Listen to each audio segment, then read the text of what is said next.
Alright, welcome to a brand new video of the Targeted Individual Program, talking about experience. I was just reading a post on Facebook, and I want you guys to understand the mindset of religious people, particularly those that, you'll hear them with this hustling mindset that they talk about, right? Hustle, hustle, hustle. Whereas black people are the only ones that will talk about hustling, right? Because you know why? Because we're at the bottom of the socioeconomic ladder. So we all got to hustle. You don't hear white people saying that. Even in poor white communities. Again, there are more poor white people than black people in America. You don't hear them speak that sort of rhetoric, right? But we as black people, we are creative. We will use negative terms and try to turn it into something positive. You know what I'm saying? And so the post goes something like this. It says, even a crackhead, you'll never hear a crackhead say, I'm broke, right? Don't let a crackhead out hustle you. Like some shit like that's a false equivalency, And you know what a false equivalency is? Is when people try to equate one thing with something else as if they're equal in terms of whether it's their value, whether in terms of something that they did, and then somebody does something else and they feel slighted or hurt, but they never think about LZN 8432, number 32, right? So then they will try to make it seem as if it's an equal thing. This is what religious people do. Why? Because religious people believe in karma, right? But I always say, particularly black people, right? I mean, y'all believe in karma so much. How come white people not? You think white people is getting their karma? Again, another false equivalency, right? They think what's happening now, that white people are getting their karma. But they fail to realize and understand that in the next decade and a half, that they're going to be $74 trillion in wealth transferred to younger white people in America, right? So what karma is that, huh? You see, because we say shit without even thinking. So you can't equate a crackhead, who will sell, their child to get high with that of a person who is broke, right? Because they can't find work or what have you. And it's not like they're not looking for work. They just can't find it, right? You know what I'm saying? So again, that's a false equivalency. But, they'll say, oh, it's the mindset, it's the mindset. Listen, a lot of crackers don't even sleep. They're up 24/7, trying to find a way so they can steal, so they can rob, to get that high. Okay? So when you try to equate that with a person who you say is not hustling because they're broke, right? If they went out there and steal and rob, so that they won't be broke, is that okay? Is that acceptable? Right? So these two things it's like comparing apple and oranges. And our women, particularly black women, love to do that. They love to compare two different sets of things as if it's equivalent, because they're not logical thinkers. They are conditioned with this hive mindset in which religious believers have adopted, have been conditioned into. Okay? Because I tell you what, the vast majority of people in the world are not Christian. They don't believe in your God. They don't believe in your Jesus. Right? And some of those people, if you want to say what you say, they are hustle you. They'll turn around and say, you're broke. You're not hustling. But it's the mindset, because we have a little bit more than each other, that some of us have a little bit more than the rest of us, that we feel like we're better. We feel like those that are not matching our energy somehow, they're not favored, right? But you're favored. You're highly favored. Right, come on now.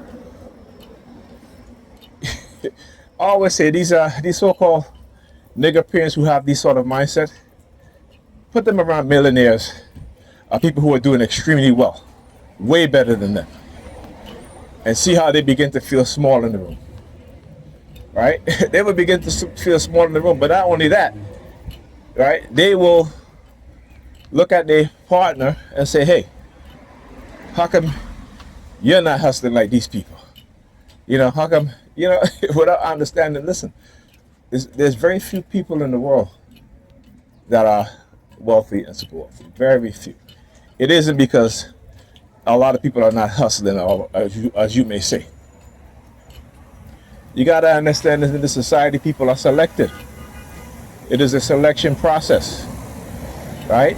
You may not think they're selected because of how they condition you to think, right? But they are selected. Understand that.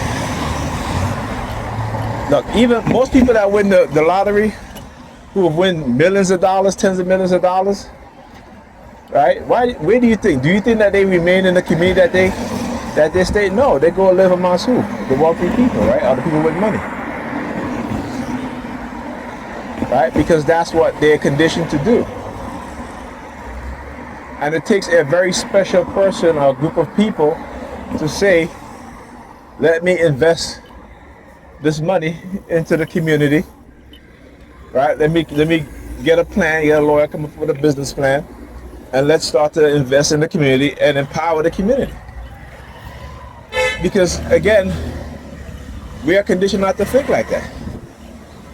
But other groups of people are conditioned to think exactly like that, like what I just said, right? Except for black people. Black people are conditioned not to think like that. This is why the black community is the way it is, right? And I can't even say it's the black community because the black people don't own, the majority of the housing, businesses within the community.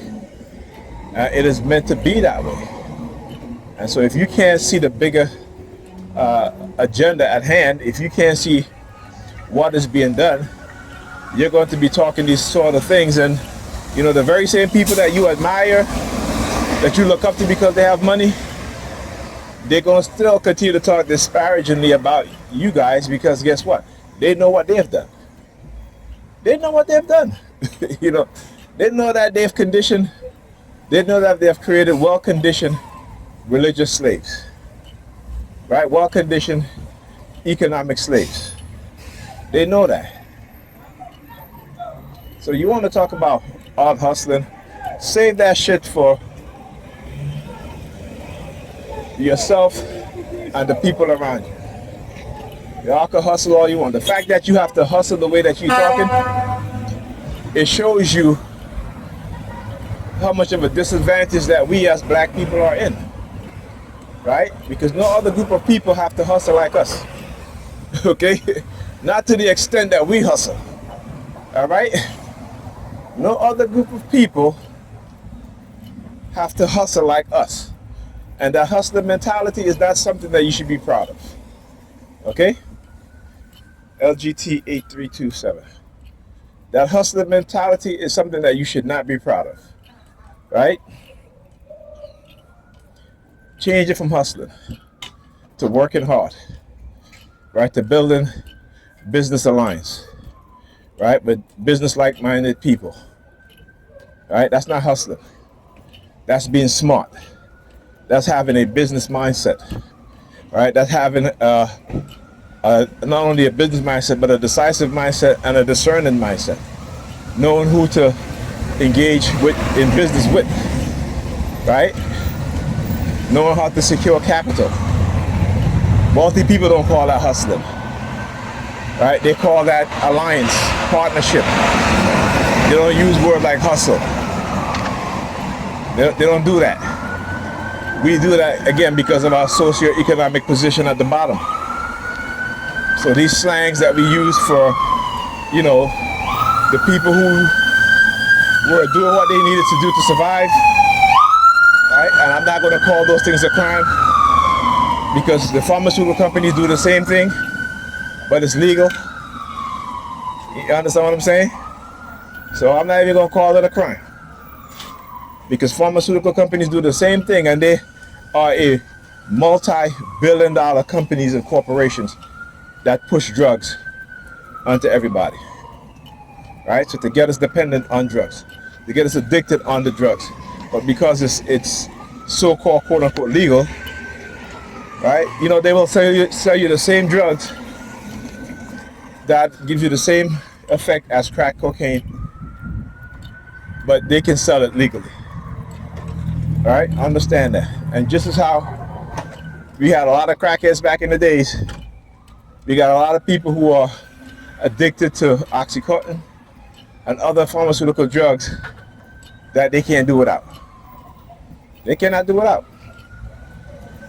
You know, I remember in the 80s when I had a toothache and I was working, not the 80s, sorry, early 90s, and I was working for this company and they had a white guy there, and you know, I came in and he was like, "What's wrong?" I said, I had surgery on my gums, on my teeth." And he's like, "Oh, so you got like, I think it was Vicodin or some shit like that." I was prescribed. This dude was offering to buy that shit for me. You know what I'm saying? Like, you know, he was an addict, but he was white. He wasn't a crack addict or a cocaine addict. He was addicted to painkillers, right? You know, you look at the Oxycontin, you know, scandal, where these doctors were pushing these pills, right? They were drug dealers. They were the dealers. They got tens of millions of white Americans hooked on Oxycontin. Okay? So, but I want you to understand how they sanitize it. How they sanitize it. And these doctors these doctors made money. So it's not as if they didn't make money. It's not like, you know, the poor black men back in the 80s, you know, who couldn't find jobs and, you know, were kicked out of the house because the woman was on welfare. And in order for her to get welfare, he couldn't stay in the house. These things are perpetrated on us. We have yet to understand these things and accept these things and say, hey, it's the U.S. government that did these things to us. They allow these things to happen, whether directly or indirectly. Right? But we refuse to listen and see the truth. We continue to blame each other for things that are beyond our comprehension, that we cannot see. Right? And we have this mindset that, you know, look, my brothers, like I said, do you know how many white corporations, white doctors are involved in the importation of illegal drugs? Did you know that without the money laundering of drug money by financial institutions, that during the 2008 market crash, it would have been worse? It would have been worse. So the fact that they were laundering drug money, which they always do and they'll continue to do even to this day, that is what saved the U.S. economy. The U.S. economy was saved because financial corporation laundered drug money by the trillions, and that is how the market did not crash. We didn't have a much worse market crash than we did in 2008. All right, and remember too, you got private corporations, military industrial complex, who have stolen $21 trillion from the American public. Right? But we're not upset about that, though, right? But we want to get upset about poor people being on welfare. That's what we want to get upset about. Right? These people stole $21 trillion from the American taxpayers. These are the wealthy people. These are your elites that you worship, that you praise. And they're robbing you blind. They're moving their company to other countries, taking away your jobs, but you blaming the Mexicans, you blaming the Chinese. But I never hear you motherfuckers once say, you know, these people who own these corporations in America are the ones that are taking your jobs, right? You never say that, right? You will blame the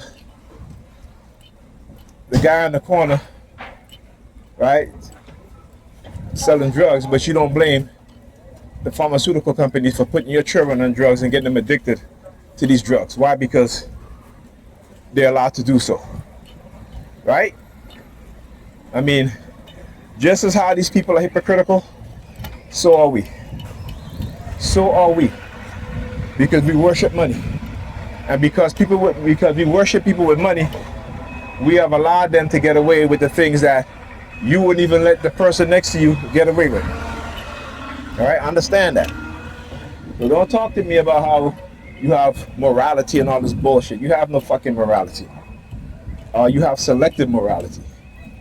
Right? That's what you have. You have selective morality. You have no fucking morality. So save that shit for people who don't know.